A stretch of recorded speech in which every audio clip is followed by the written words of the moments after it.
Hey guys, it's Megan. This is a different kind of video today. I've actually been wanting to film this for a while now, and I just haven't gotten around to it. I've kind of had to collect my thoughts and kind of get into the right mindset. It's not that I don't like talking about Iraq.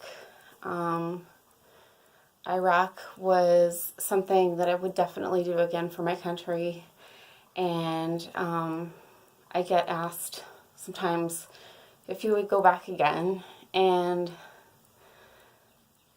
I wouldn't go back again in the same circumstances, but if it was different and I had to do it for my country, yes, I would. So I just wanted to talk a little bit about the living conditions and when I went through what I saw in Iraq and what I experienced on the way over there. And I was there during the invasion, and I don't want to take anything away from anybody that's ever been to Iraq that wasn't there during the invasion, but it was definitely different. There wasn't as much setup. It was a lot harder for day-to-day life.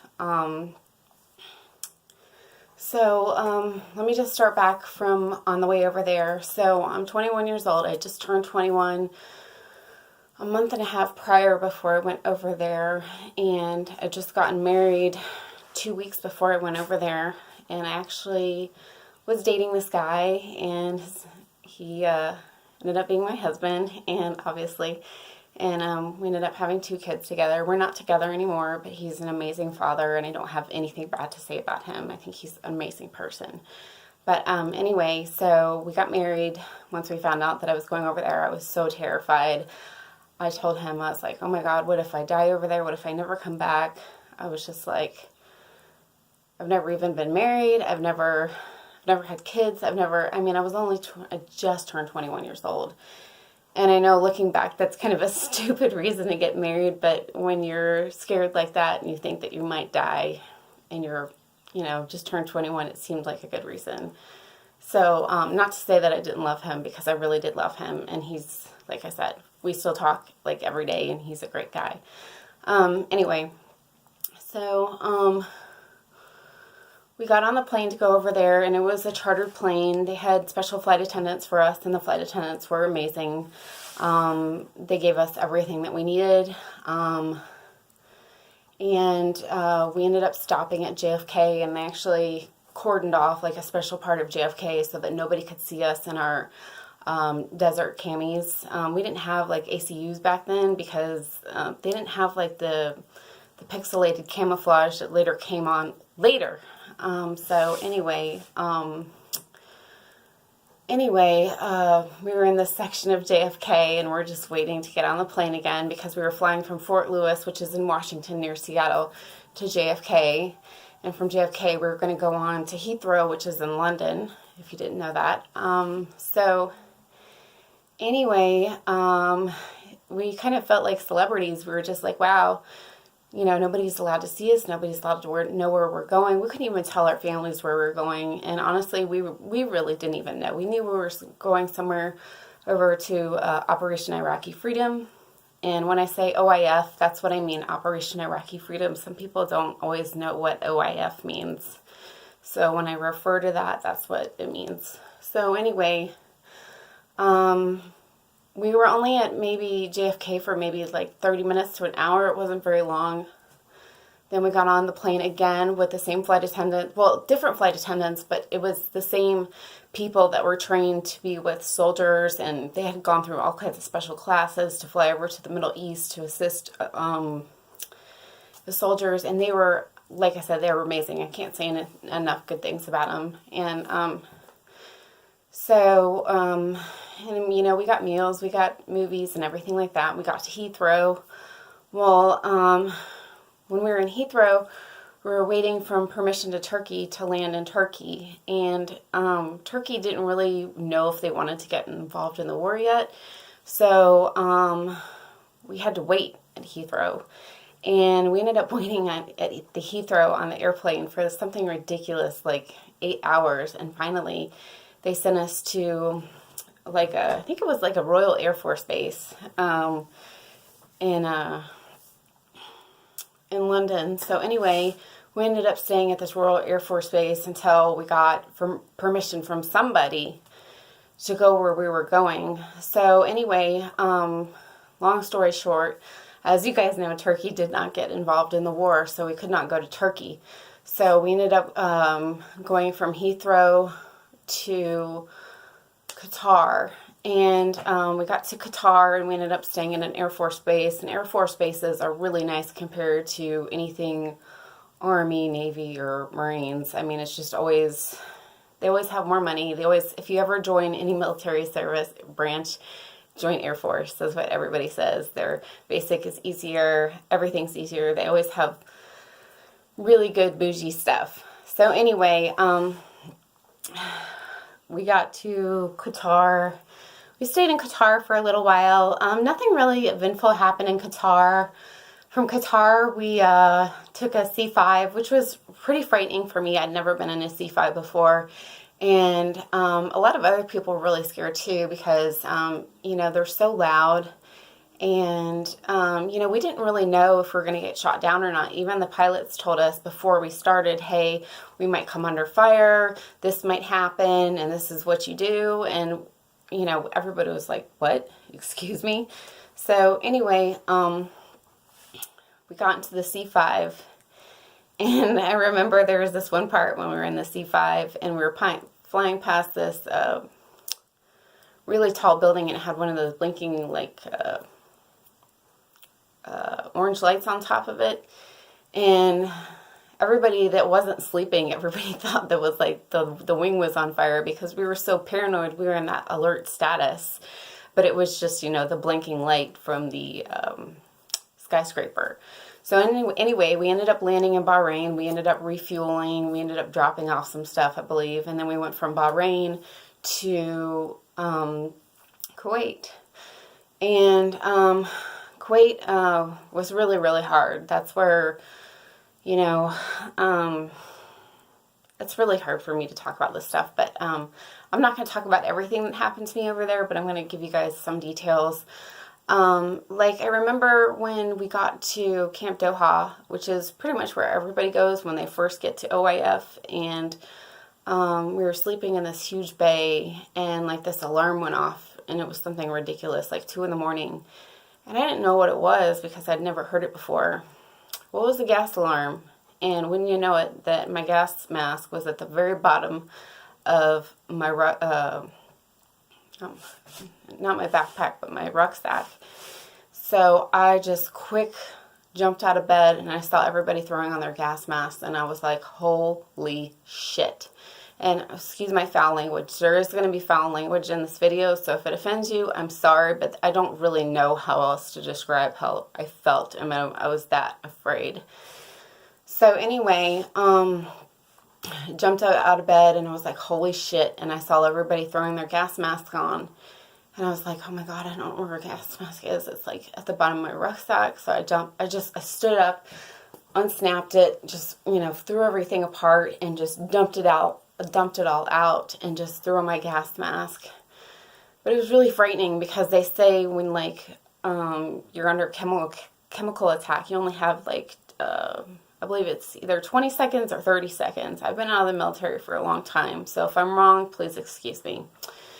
But it's only like a few seconds and bing, bang, boom, that hits you. So I was like, oh my God. So,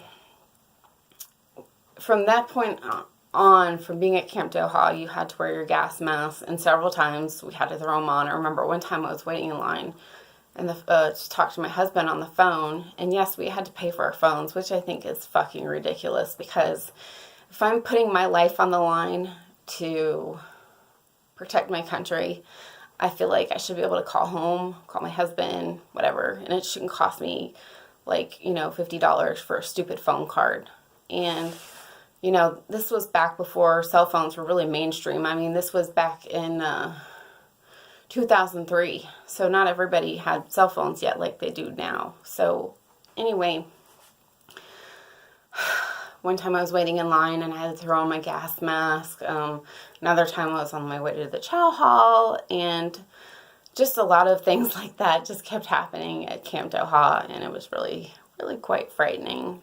to think that, you know, they might have chemical weapons that could hurt you and that you could die, and, you know, you're only 21 years old. So, and I did lose friends over there, and some of them were younger than me, which is actually really sad. There was this guy in one of my friend's units, and he joined the Army when he was 17. He got his parents' permission, so I think he had just turned 18 when he died, which is really sad. But anyway, so after Doha, we kind of bounced around a lot when I was in Kuwait, but I remember when we were at Camp Virginia. Camp Virginia was where we were at after Camp Doha, and Camp Virginia did not have anything set up, and I remember they had porta potties, and they would only empty the porta potties maybe like once a week, and this would be for like thousands of people. So there would be feces, like human shit, stacked up above the seat. Like this would be the porta potty seat, and human shit would just be stacked up like 2 feet high on it, and it was so disgusting. People would be shitting in urinals, and I just got to the point where I just didn't even want to use the porta potties. They were just so disgusting. I would either go behind like a tent and just go piss, or you know, just go behind one of the bunkers that we had to hide in whenever we heard the scud alarm or the gas alarm. Well, no, you know, the gas alarm, you stay inside, obviously, but the scud alarm, they had these big giant bunkers that you go in. They're like concrete. But anyway, Camp Virginia, there was a lot of sandstorms, which was really scary. You can't, like, see your hand in front of your face. Like, I never experienced a sandstorm, and that was pretty scary. So, yeah, in addition to the porta potties, we didn't have showers. So as a female that has her period, it was not an enjoyable experience. A lot of women didn't get their period because they took birth control, and instead of taking the placebo pill that you're supposed to take for a week, they just took the whole damn thing and they just skipped their period. But I'd never been on birth control before, so I didn't do any of that stuff, and I just kept my period. I didn't want to mess with my cycle anyway. But it was pretty disgusting. I had baby wipes, and that's what we did to clean ourselves. I remember I went for 2 months without a shower, and finally, my lieutenant of my platoon, she was like a little bit older than me, and she had a camper shower that her parents had sent her, and that was nice, but it was cold, and, you know, you kind of had to have somebody there with you to kind of guard you while you're taking a shower, and there wasn't much water, and there was like no pressure. So if you wanted to shampoo your hair, condition your hair, or shave your legs, I mean, there's no pressure. So and then we got changed inside of our sleeping bags. That really sucked. And I was in a male-female company, so it's not like I was in an infantry company or you know, an all-female company. I mean, it was all males and females, and you know, luckily we were pretty good about keeping to ourselves in our sleeping bags, but it still really sucked. I mean, you didn't have any fucking privacy. None. So, anyway, I felt really bad for the married couples, too. There was a couple married couples in our company, and I don't know how they made things work, but you weren't allowed to get pregnant over there, and you weren't allowed to, like, have sex, like, fornicate. So, if you got pregnant over there, you got into deep shit. I remember one time I was working sick call. I was a medic. If you've never watched my channel before, I was a medic, and there was this one girl, and she took a pregnancy test, and sure enough, she was pregnant. And she'd been there for a while, so she obviously got pregnant while she was there. And she was really upset. And she was like, oh shit, like she was visibly upset. So anyway, there was a lot of other scary situations that happened to me at Camp Virginia, but I remember this one time, it was like after sick call. Sick call is like kind of like if you like go to your doctor and like you're sick, like you have like a cold or like a fever or like, you know, you've got fungus on your toe or some shit like that. Like everybody goes there in the morning, and then, you know, usually we have like no patients by like lunchtime, and we would eat our MREs or whatever, or go to the chow hall once they finally got one, because for a while there we didn't have a fucking chow hall, which really sucks. But anyway, I remember this one time I was in a patient hold tent, and I was watching like several patients, and like, I want to say 2 of them had pneumonia, and the other one, I don't remember what was wrong with him. I don't know if he had like a cold or a fever or whatever. And the scud alarm went off, and I was like, oh shit. So, and every single one of these patients had a IV bag attached to them, and I usually didn't do the whole patient hold thing because that wasn't my job. I was just like filling in for somebody while they went and did something. I don't know if he went to the PX or what he did, but I was just filling in for him. And so I grabbed their IV bags and I just held them up like this. I was like, come on, come on, come on. It's going to hit, it's going to hit, it's going to hit, because you just never know. You just never know. And like I said, I was really scared. I was really young. 36 now, so I mean, this was like 15 years ago. So, and all these people are moving like freaking slow motion, and I understand that they were sick and they didn't feel good, but I was like, all I could think about was getting blown to smithereens. And I was like, come on, hurry the fuck up. I do not want to fucking die here. And so we finally got to the bunker, and we're in the bunker, and, you know, all my patients are fucking coughing, and they're, you know, crying about, you know, oh my God, this sucks. And then the gas alarm goes off, and I was like, oh my God, now we gotta hightail it back inside the tent. And I was like, this cannot be happening to me. And I was like, I can't die like this. So, and you gotta take care of your patients. You just can't leave them. I mean, that's bad. I mean, so anyway, here I am with IV bags, and they're up in my hand, and we're running back into the tent, and they all just sit back down on their cots, and I throw on my gas mask, and I'm helping them throw on their gas mask. Well, then the MOP 4 alarm goes off. MOP 4 is when you're head to toe chemical gear. And I was like, oh my God, oh my God, oh my God, oh my God. I was like, this can't be happening to me. So I was like, okay. So they always tell you get yourself dressed, and then you get your patient dressed. And I was like, fine, whatever, I'm going to get myself dressed. Well, I got all the way down to my boots. Well, my boots didn't fit. Well, I was like, oh my God, fuck me. What the hell am I going to do? Oh my gosh. So, luckily one of the doctors went in there and came and helped me while, all this was going on after he got on his MOP 4. But man, that was some scary shit. And, that was really bad. I mean, that was like doomsday. Finally, all clear, like alarm came on after that, and we could take everything off. But I still didn't have any boots that fit me, and I was really pissed because they'd given me the wrong size boots at the place where you picked up all your supplies when I was back at Fort Lewis. So I was like, ugh. So anyway,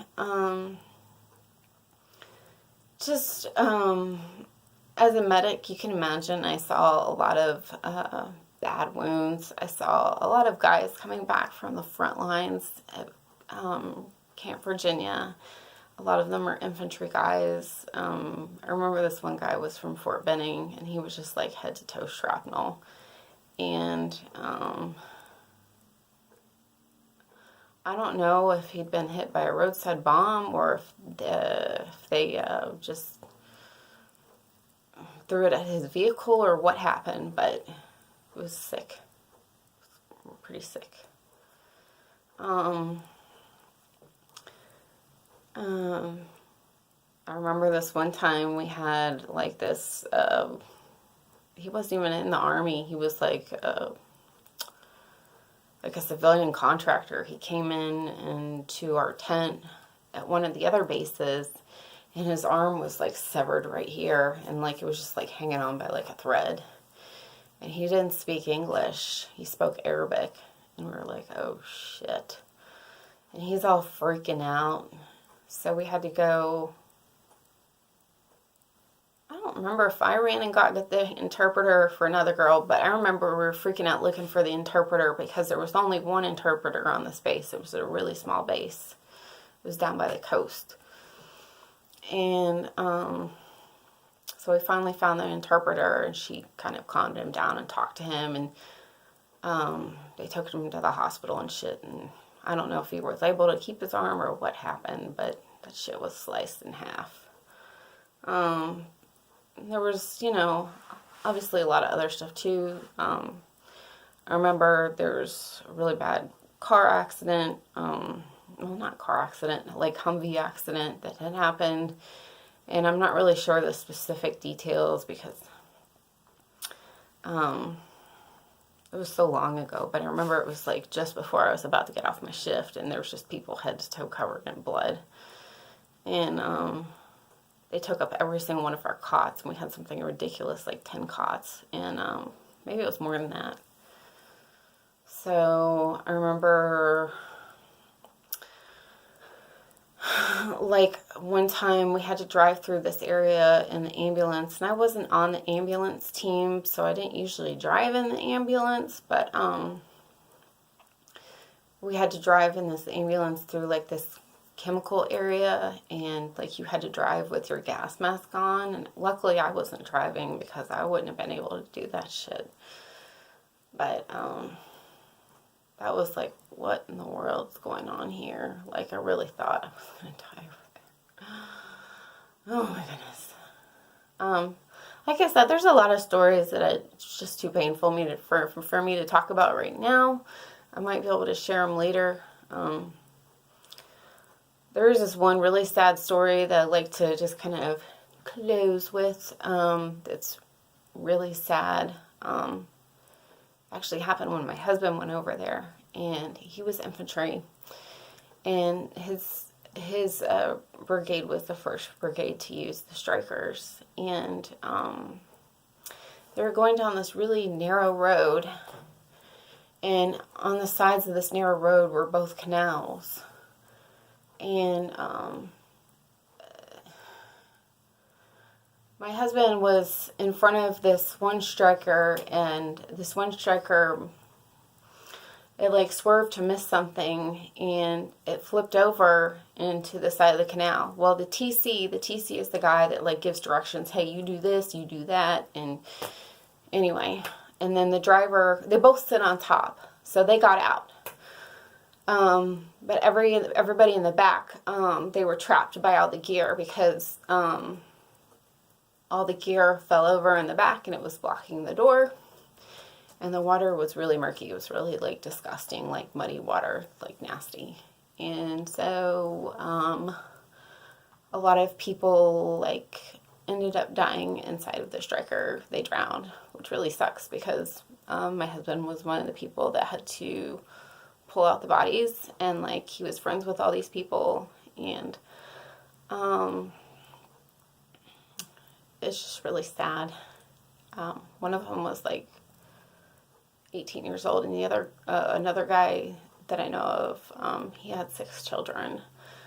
But anyway, the invasion was a lot different. Like I said, I don't want to take anything away from anybody that's been to Iraq because it sucks no matter where you go. But the invasion really, really, really sucked because, a lot of it was just trial and error. And it's not like that anymore. They have protocols for everything. And we were like their dummies. And Yeah. So, right after my husband was over there and that crash happened with the strikers, one of my friends, that I had been friends with for several years, and he had just turned 24. He swerved to miss a semi-truck, and he was in a striker as well. And him and his TC died because they were in the very front. And I remember going to, it wasn't like a wake or a funeral because they hadn't brought his body back, but they had like a little memorial for him and this other guy. I don't want to say their names because, just privacy and anyway. But anyway, I remember hearing them play taps, and that was like really sad. And that was like the first time I heard taps, and I was like, and it was really sad how I found out that he died. I remember I never really fit in with the other Army wives because I had been in the Army too. I wasn't like them. I don't want to say that I was better than them because I wasn't better than them, but I had been through different experiences than they had. They had been home, while their husbands were on deployment, and they really didn't understand everything. Whereas I understood more when my husband told me certain things on the phone. Like, I knew more than they did. Like I said, I'm not trying to make myself sound better. Please don't take it that way if you're an Army wife, because I'm not. And I have like the highest respect for Army wives. I mean, they go through a lot of shit too. But anyway, they were talking about 2 soldiers from this certain company on the news, and I was like, oh my gosh, that's so-and-so's company, and he's a driver. I was like, I wonder if he's okay. And one of my friends was like, oh yeah, my husband was telling me about that. It was thus and such and thus and such. And I was like, excuse me? And she's like, yeah, he had a really weird name, and it was thus and such and thus and such. I was like, no. I was like, this can't be happening, because I don't know, it still doesn't feel real to this day. Like, he would be 39 right now. So anyway, I'm just going to close with that. This is probably just going to be like a part 1. If you guys have any questions, I can answer them down below.